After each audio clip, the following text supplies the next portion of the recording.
नमस्कार शेतकरी मित्रांनो, आपण महा-डी-बी-टीच्या योजनेबद्दल सविस्तर माहिती घेत आहोत. मित्रांनो, काल आपण कृषी यांत्रिकीकरणमध्ये कोणकोणत्या योजना आहेत त्या बघितल्या आहेत. आज आपण सिंचन साधने व सुविधा म्हणजे ज्या शेतकऱ्यांकडे विहीर आहे त्या शेतकऱ्याला मोटर संच, पाईपलाईन किंवा शेततळं करायचं असेल तर ज्या ज्या काही बाबी यामध्ये आहेत त्या आज आपण सविस्तर बघणार आहोत. आता महत्त्वाचं कारण म्हणजे मित्रांनो, बऱ्याच शेतकऱ्यांना काही योजना माहीतच नसतात आणि अशा योजनांचा फायदा ज्या शेतकऱ्यांना माहीत आहे असे शेतकरी घेत असतात. मात्र काही शेतकऱ्यांना फक्त ठळक योजना माहीत असतात की त्यामध्ये पाईपलाईन असेल किंवा फवारणी पंप असेल, ठिबक संच असेल, स्प्रिंकलर असेल, हे ठोक माहीत असतं. मात्र इतरही अशा बऱ्याच सुविधा आहेत की ज्या सुविधा या प्रत्येक शेतकऱ्यांना मिळू शकतात आणि त्या प्रत्येक शेतकऱ्याला माहीत असणं गरजेचं आहे. तर आज आपण त्या सिंचन व साधने सुविधामध्ये बघणार आहोत. तत्पूर्वी आपल्याला एक विनंती आहे की मित्रांनो, तुम्ही जर आपल्या वेणुगंगा टेक या यूट्यूब चॅनलवर नवीन असाल तर आपलं खूप खूप स्वागत आहे.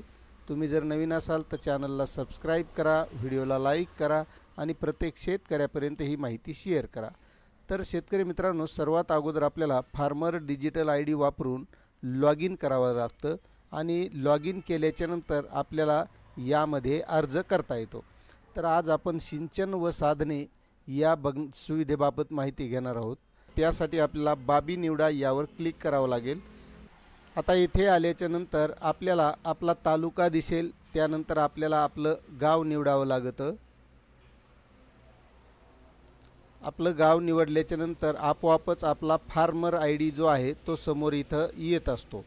त्यानंतर आपल्याला मुख्य घटक यावर क्लिक करायचं. तर यामध्ये सिंचन साधने आणि सुविधा हे एकच ऑप्शन आहे आणि ज्या त्या अंतर्गत बाबी आहेत त्यामध्ये ठिबक सिंचन आहे, तुषार सिंचन आहे, pump set, engine, motor, pipes, वैयक्तिक शेततळे, शेतातील तलावामध्ये प्लास्टिक अस्तर अशा या बाबी आहेत. आता ठिबक सिंचनमध्ये बघूया आपण. तर यामध्ये मित्रांनो उपघटक आहेत. यामध्ये इनलाईन प्रणाली आणि ऑनलाईन प्रणाली असं दोन प्रकारचं ठिबक असतं. आता हे जवळपास शेतकऱ्यांना माहीत असतं. आता यासाठी अर्ज करू शकतो. त्यानंतर आहे तुषार सिंचन. आता तुषार सिंचनमध्ये चल, mini sprinkler, large volume rain gun आणि सूक्ष्म तुषार.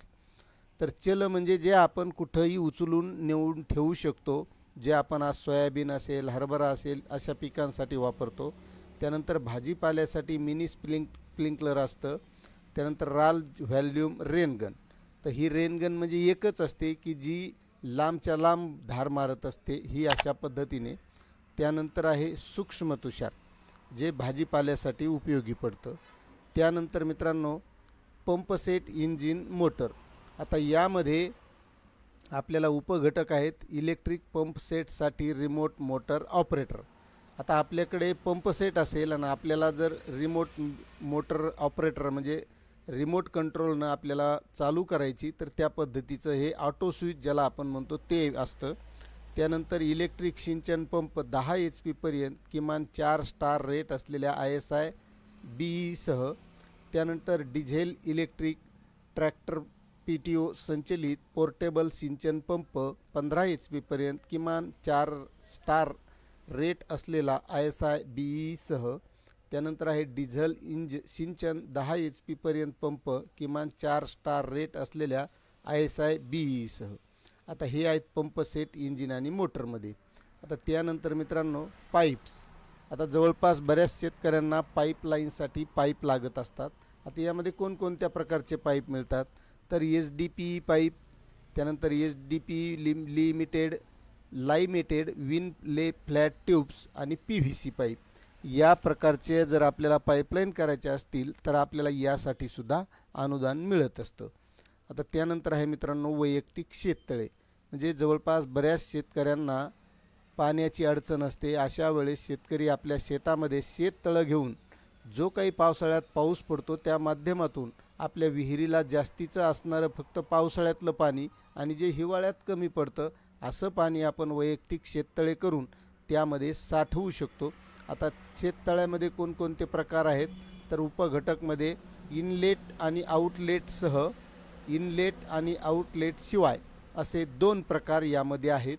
आता याची साईज काय असेल तर मित्रांनो, यामध्ये वेगवेगळ्या प्रकारच्या साईज आहेत. 15x15x3, 20x15x3, 20x20x3, तर 34x34 3पर्यंत एवढ्या यामध्ये साईज आहेत. आता हे आपण शेततळेसुद्धा ऑनलाईन करू शकतो. आता त्यानंतर आहे मित्रांनो, शेतातील तलावामध्ये प्लॅस्टिक अस्तर. म्हणजे आपण जर शेततळं घेतलं तरच आपल्याला यासाठी अर्ज करावा लागतो, कारण आपल्याकडं अगोदर शेततळं असणं गरजेचं असतं. आता यामध्ये आपल्याला ज्या साईजचं आपण तळं केलेलं असेल शेततळं, त्या प्रमाणात आपण हे अस्तरीकरण निवडू शकतो. अशा या बाबी यामध्ये येतात. तर त्यानंतर मित्रांनो, या आहेत सिंचन व साधनेमधल्या बाबी.